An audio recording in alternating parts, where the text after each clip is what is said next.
in an Orthodox priesthood Hindu family.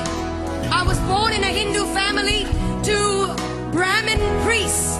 My grandfather, my great-grandfather, and my great-great-grandfather were Hindu priests.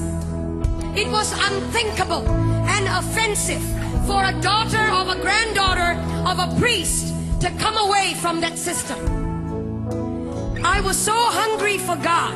I was so thirsty for God. When I was born at the age of 6 days old, I was dedicated to Hindu demons in a cave temple. I was left in a cave temple, and from that moment on, my mind, my spirit, and my soul was overtaken by demonic forces that I had no control over. I could not control these forces. They controlled me. Every decision I made, everything I became. I began to learn to worship the names of over 2,000 gods. Over 2,000 gods by memory. It was required of me. It was required of the priesthood. And I, as an obedient daughter of a priest or granddaughter of a priest, I learned the names of 2,000 gods. At the age of 19 or 20, I was so hungry for God, but I did not know His name, where He was, who He is.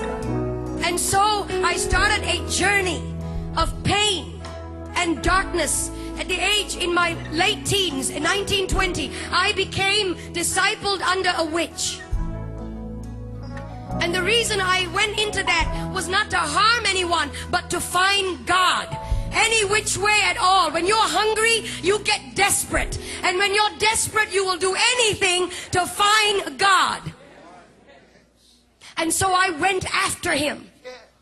And I didn't find Him in the pages of Hinduism. I didn't find Him in the pages of the priesthood creed. I didn't find Him in the pages of mantras and prayers that I was taught to believe in. I didn't find Him in the rooms of temples. Huge temples. I would go into that and want to look for God. There was one time I was in southern India, and there was in this temple. I went in and I opened the curtain. There was a veil that divided the holy area from the rest of the public. Well, I couldn't wait. I had no authority to go into that area. Only a male priest could go in there. I opened the curtain, and there was a 10-foot idol. 12 arms, 12 faces, myriad number of eyes. He didn't see me. He couldn't hold me. He had eyes and could not see me.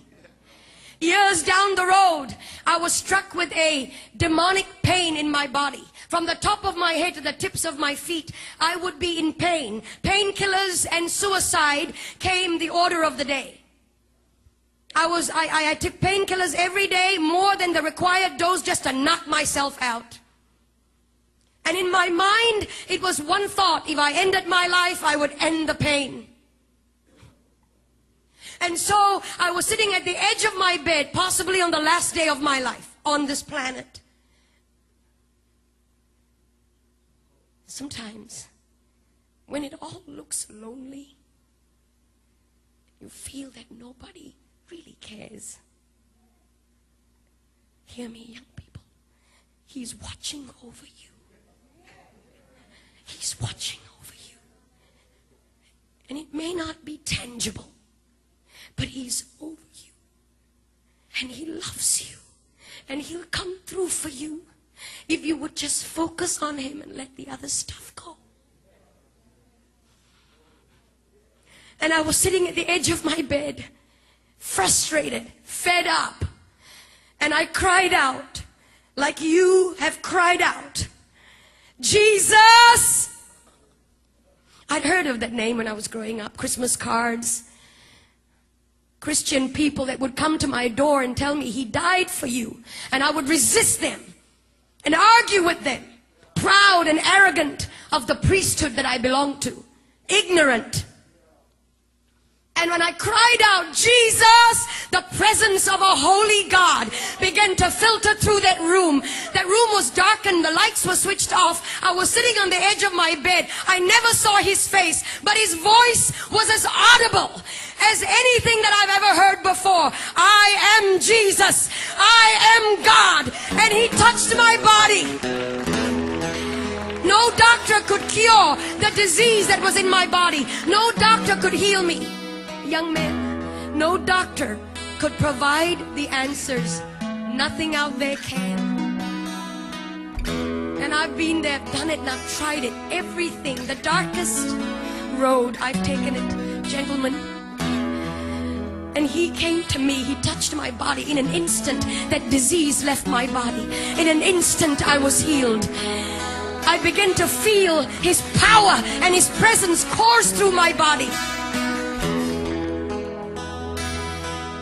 And then I went into this tiny church, about 50 people, and somebody up in front there looked a bit like this platform, and somebody up on this was talking about going into the water, that if you're baptized you become a new creature. Well, I didn't understand that either. I was wondering how water can make such a big difference. What's the big deal? We take showers every day. I went up to this preacher man and I said, will you put me in this water? Because everything and anything he wants me to do, I'm ready to do it. He has set me free. He has healed me. Anything and everything. No matter the price. No matter. And so they put me in that water. When I came out, legions of demonic influences broke free from me. And I was set free, church. And today, depression is going to go. Heart disease is going to flee. Jesus is in this house. He's here. And if you can shout.